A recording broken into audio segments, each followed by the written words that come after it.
31st night కి farm house book చేసుకుని friends తో ఎంజాయ్ చేయాలనుకుంటున్నారా? అయితే వెంటనే డోసే యాప్ ని డౌన్లోడ్ చేసుకుని బుక్ చేసుకోండి.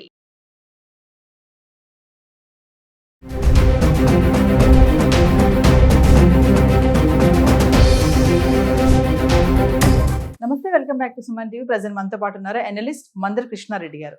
నమస్తే సార్. నమస్తే అమ్మా. సార్, టీవీ మొబైల్స్ కొనే వాళ్ళు ఎవరైతే ఉంటారో వాళ్ళందరూ కూడా 2025లోనే తీసేసుకోవాలి. నెక్స్ట్ 2026లో కొంటే మాత్రం చాలా ధరలు పెరిగిపోతాయని చెప్పేసి చెప్తున్నారు. అంటే రూపీ వాల్యూ కూడా 90 దాటేసింది కాబట్టి వీటి ధరలు కూడా పెరిగే ఛాన్సెస్ చాలా కనిపిస్తున్నాయి. ఇప్పుడే కొనేసుకోండి అనే వార్తలు బాగా చక్కర కొడుతుంది.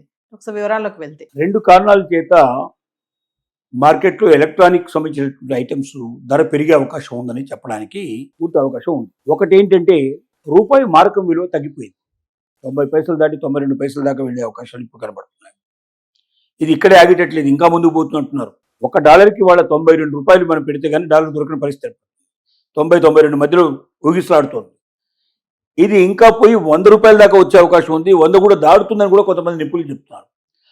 రూపాయి మారక విలువ ఎంత తగ్గితే మనకేంటి, ఎలక్ట్రానిక్ పరిశ్రమల లోపల మన దేశంలో తయారవుతున్నప్పటికీ టీవీలు మనం తయారవుతాయి, హైదరాబాద్లో తయారవుతాయి, గల్లీలో తయారవుతున్నాయి. ఈ తయారయ్యే దాంట్లో ఇండియాలో వాడేటువంటి దాంట్లో ఎంత అంటే, అసలు ముఖ్యమైన పరికరాలన్నీ దాంట్లో బయట నుంచి రావస్తాయి.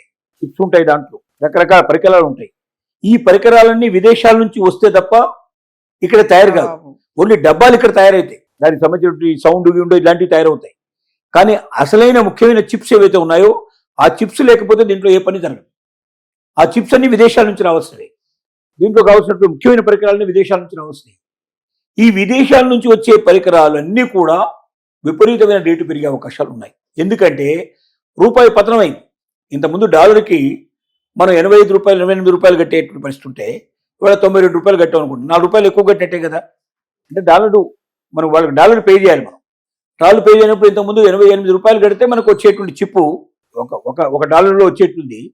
ఇప్పుడు ఒక్కొక్క డాలర్కి మనకి 4 రూపాయలు ఎక్కువ పెరుగుతుంది. అంటే అది $50 వచ్చేది ఉందంటే 2000 రూపాయలు ఆటోమేటిక్ పెరిగినట్టు లెక్క. అంటే అడిషనల్గా మనం డబ్బు పే చేసిన పరిస్థితి ఏర్పడుతుంది. రూపాయి పతనం అవ్వడం వల్ల విదేశాల నుంచి మనం దిగుమతి చేసుకుంటున్న వస్తువులన్నిటి రేటు యొక్క విపరీతం పెరుగుతాయి. 4-5%, 10% దాకా కూడా పెరిగే అవకాశాలు ఉన్నాయి. కాబట్టి ముఖ్యంగా ఎలక్ట్రానిక్ పరిశ్రమ లోపల టీవీలు కానీ ఇట్లాంటి రకరకాలు మనం చూస్తున్నాం కదా. ఈ ఎలక్ట్రానిక్ పరిశ్రమలో ల్యాప్టాప్లు కానీ ఇట్లాంటివన్నీ కూడా ప్రతి ఒక్కటి కూడా పెరిగే అవకాశాలు కనబడుతున్నాయి. కారణం ఏంటంటే, విదేశాల నుంచి దానికి సంబంధించిన ముఖ్యమైన వస్తువులు మనం దిగుమతి చేసుకుంటున్నాం కాబట్టి. రెండోది, రూపాయి మార్కెట్ రేటు కూడా తగ్గడం వల్ల కూడా జనవరి నుంచి పెంచడానికి సన్నాహాలు జరుగుతున్నాయి. మనకి ఈ మధ్య 28% ఉండేటువంటి జిఎస్టీ 18% తగ్గిపోయింది. అంటే 10% మిగిలింది. అందువల్ల టీవీల ధరలు తగ్గిపోయినాయి, ల్యాప్టాప్ల ధరలు తగ్గిపోయినాయి, మొబైల్ ధరలు తగ్గిపోయినాయి, అన్ని తగ్గిపోయినాయి. దాదాపు 10% డిఫరెన్స్ వచ్చేసింది. ఇప్పుడు ఆ 10%ని మింగేసి ఇంకా అదనంగా కూడా కొంత డబ్బు బయటెట్టు. అంటే 3 నాళ్ళ ముచ్చటగా తయారైపోయింది. మనం జిఎస్టీ వచ్చింది కదా, ఓ 10% తగ్గింది కదా, మనం ఎంజాయ్ చేయొచ్చు కదా అని అనుకుంటున్నప్పుడు, ఎందుకంటే 10% అనుకుంటున్నాం మనం. సపోజ్ దాని కాస్ట్ 10,000 ఉంది.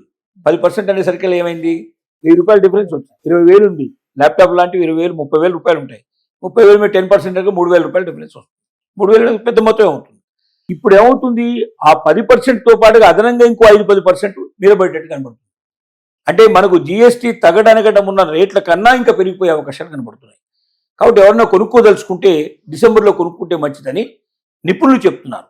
అయితే ఇది 100% అవుతుందా లేదని చెప్పలేకపోతే కారణం ఏంటంటే, సపోజ్ రూపీ వాల్యూ పెరిగింది అనుకోండి, చెప్పలేం కదా.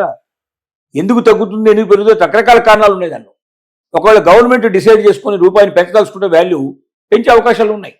ఒకేసారి మార్కెట్లోకి గోల్డ్ విపరీతంగా రిలీజ్ చేసిన, రెపో రేట్లలో మార్పులు చేర్పులు చేసిన, వీటి వల్ల కూడా మనకు రూపీ వాల్యూ పెరిగే అవకాశాలు ఉంటాయి. ఈ రూపీ వాల్యూ పెరిగిందంటే, అలాగే డాలర్ రేటు పడిపోతే ఆటోమేటిక్గా రూపీ వాల్యూ పెరిగే అవకాశాలు ఉంటాయి. ఇటువంటి పరిస్థితుల్లో జనవరిలో మీరు తగ్గుతుందన్నారు కదా, మేము కొనేసుకున్నాం కదా, మళ్ళీ తగ్గలేదని చెప్పి అనుకుని మరి ప్రేక్షకులు అనుకుంటే కష్టం. కానీ పాసిబిలిటీస్ మాత్రం కనబడుతున్నాయి. ఎక్కువ శాతం రూపాయి మారకం విలువ తగ్గకపోతే మాత్రం, అంటే ఇంకా పెరగకపోతే మాత్రం, పెరిగితే మాత్రం ఇది వర్తించదు, తగ్గితే మాత్రం డెఫినెట్గా ఇది వర్తిస్తుంది. ఇంకా తగ్గితే ఇంకా ఎక్కువ కాస్ట్ మన మీద పడే అవకాశాలు ఉన్నాయి. అలాగే చిప్స్ కూడా దొరకడం లేదు మార్కెట్లో. చిప్స్ యొక్క పరిస్థితి, దాని ప్రొడక్షన్ తగ్గిపోయింది. ఈ చిప్స్ యొక్క ప్రొడక్షన్ తగ్గిపోయింది కాబట్టి చిప్స్ లేకపోతే మనకి ఎలక్ట్రానిక్ పరిశ్రమ ఉండదు.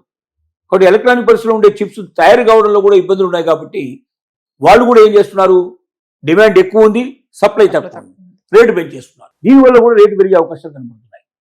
అంటే మనకు చిప్స్ దొరక్కపోవడం ఒక కారణం అయితే, మనకు రూపాయి మార్కు విలువ తగ్గిపోవడం ఇంకో కారణం అయితే, ఈ 2-3 కారణాల వల్ల జనవరి నుంచి ఎలక్ట్రానిక్ ఉత్పత్తులు రేట్లు పెరిగే అవకాశం ఉంటుందని నిపుణులంతా చెప్తున్నారు. కాబట్టి ఎవరైనా కొనుక్కోదలుచుకుంటే జనవరిలో లోపల కొనుక్కుంటే వాళ్ళకు 2,000, 3,000, 5,000 కలిసి వచ్చే అవకాశాలు ఉన్నాయి. అది 100% అని ఎవరైనా చెప్పాలంటే ఈ ప్రపంచంలో ఎవడు దీనికి ఏ రకమైన గ్యారంటీ ఇవ్వలేడు. దాన్ని దృష్టిలో పెట్టుకొని ఉన్న పరిస్థితులు మాత్రం ప్రస్తుతానికి అవి సూచిస్తున్నాయి. ఇదే రూపాయి మారకం విలువ కంటిన్యూ అయినట్టయితే, చిప్స్ దొరకని పరిస్థితి ఇట్లాగే ఉన్నట్టయితే ఖచ్చితంగా 5 నుంచి 10%, 15% దాకా కూడా డిఫరెన్సెస్ వచ్చే అవకాశాలు కనబడుతున్నాయి రేట్లలో. అందువల్ల జాగ్రత్త పడితే మంచిదేమో అని నిపుణుల యొక్క సూచన ఇది. Thank you.